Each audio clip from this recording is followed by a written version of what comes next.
Olá, queridos. Vamos a mais uma aula de biologia. O assunto da aula de hoje é embriologia animal.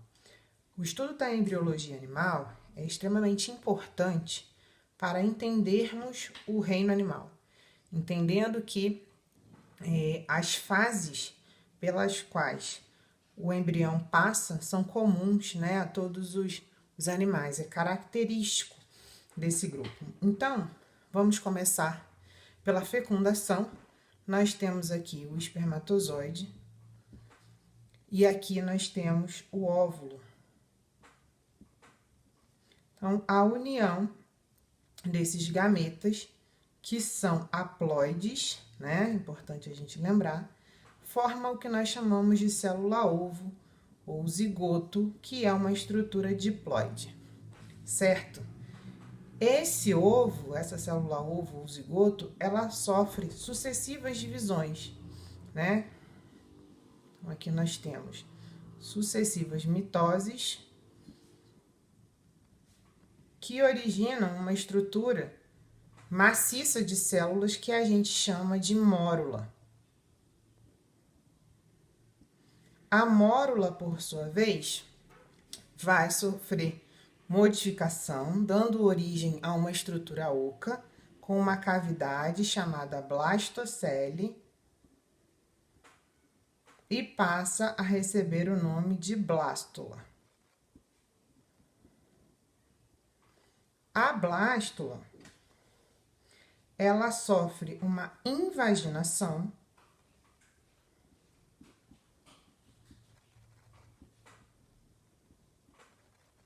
dando origem a uma estrutura que recebe o nome de gástrula. Esse processo é chamado de gastrulação. Então, nesse momento aqui, nós temos uma estrutura que apresenta um intestino primitivo, que é o arquêntero. Ele está envolto por um endoderma e pelo ectoderma. Um animal que apresenta dois tecidos recebe o nome de diploblasto ou de blástico, porque ele tem dois tecidos embrionários. Em alguns casos, né, esse processo ele continua acontecendo e ele origina agora, né, com o surgimento de um terceiro folheto, que é o mesoderma,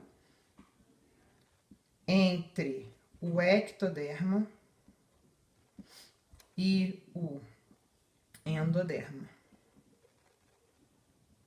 Nesse caso, nós teremos um animal triblástico ou triploblástico.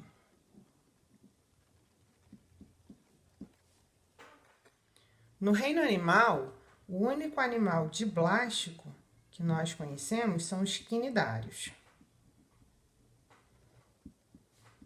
A partir de plateuminto,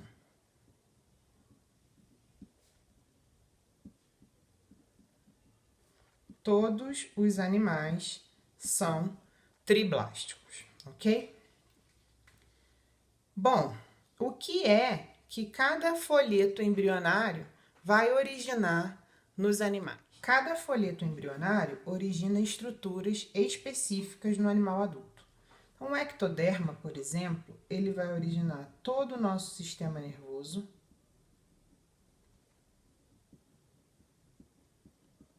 bem como os nossos anexos da pele, como pelo, unha, cabelo, né? Fâneros, que são chifres e cornos e etc. Tá? E também origina o epitélio da boca e do ânus.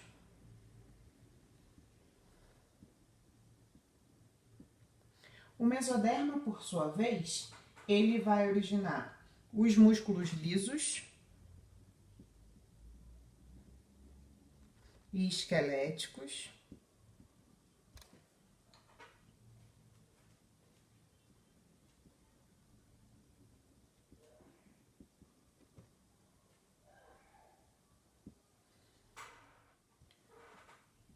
o sistema cardiovascular,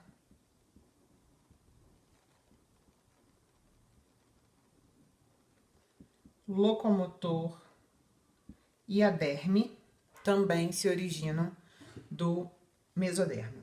O endoderma, por sua vez, ele é responsável pelo epitélio do trato gastrointestinal, com exceção da boca e do ânus, que foram originados no ectoderma.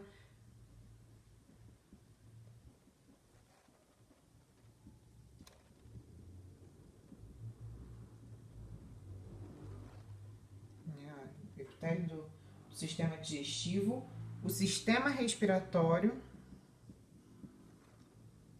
no caso os pulmões,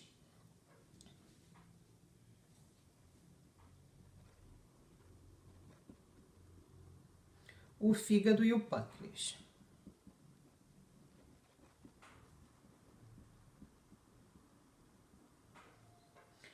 Outra característica dos animais é a presença de celoma. O celoma é uma cavidade corporal, tá? Que surge no mesoderma.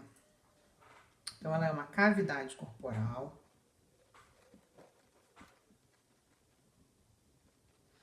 A origem é do mesoderma.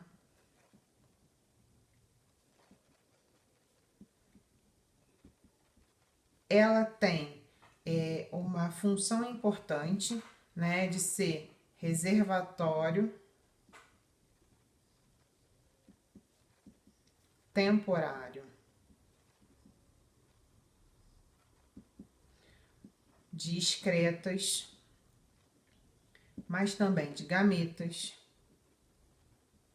ok? E ela permite um aumento dos órgãos internos sem aumentar o volume total do corpo, né? Então, ela permite que um órgão interno ele se dobre. Então, um aumento dos órgãos internos sem necessariamente haver um aumento do volume corporal, ok? Com relação ao celoma, os animais eles podem ser classificados em 3 grupos: acelomados, pseudocelomados e celomados verdadeiros. Então, lembrando que para ter celoma tem que ser triblástico. Por quê? Porque o celoma é uma cavidade de origem mesodérmica. Então, se não tiver 3 tecidos, se não tiver mesoderma, não pode ser celomado, tá? O primeiro grupo, né, o primeiro grupo de animais que nós chamamos de acelomados são animais que não apresentam celoma. Lembra que o A é um prefixo de negação, tá certo? Então, ele não apresenta celoma.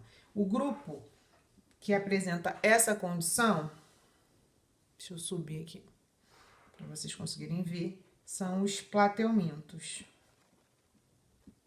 Plateumintos não apresentam celoma.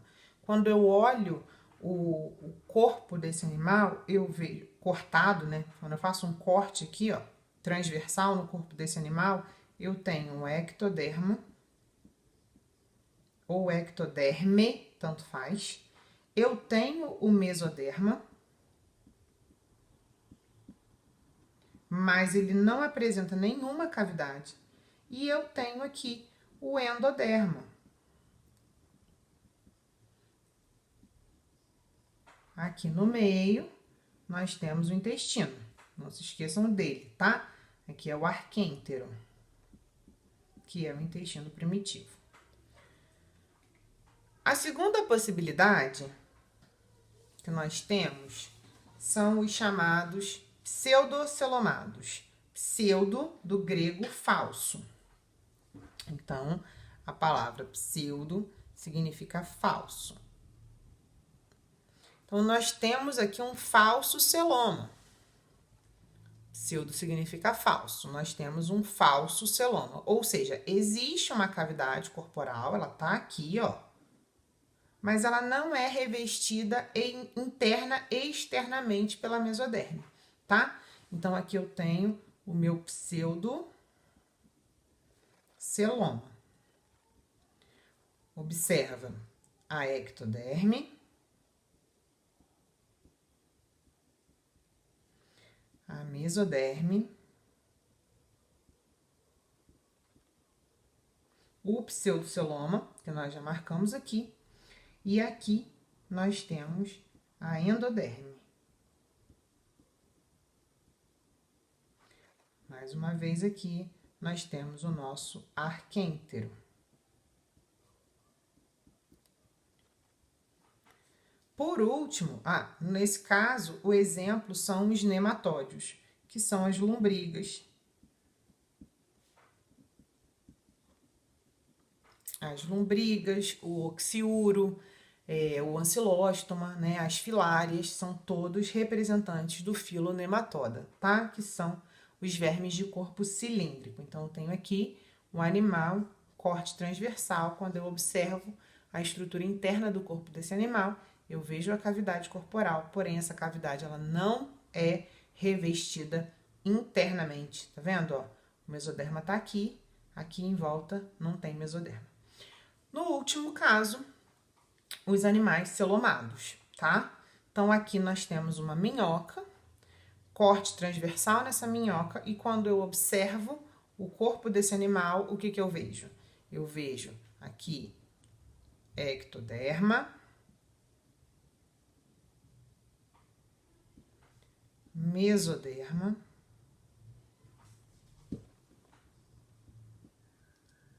celoma, mesoderma de novo. Olha como a cavidade tem mesoderma pelo lado de fora e pelo lado de dentro, tá? Então, eu tenho de novo o mesoderma. Eu tenho aqui o endoderma e o arquêntero.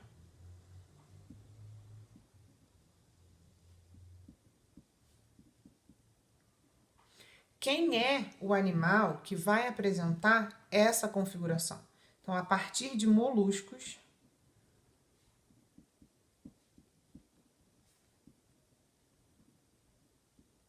todos os animais são celomados. O celoma, ele pode ter duas origens. Ele pode surgir de vesículas, né, do intestino, que a gente chama de enteroceloma,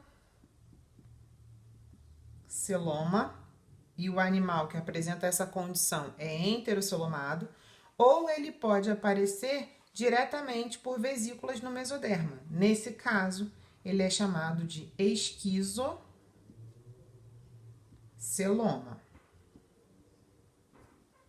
Quem são os animais esquizocelomados?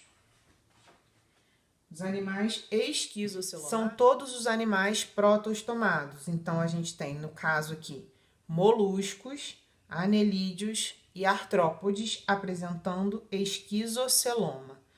Os equinodermos e os cordados apresentam enteroceloma, são chamados de enterocelomados.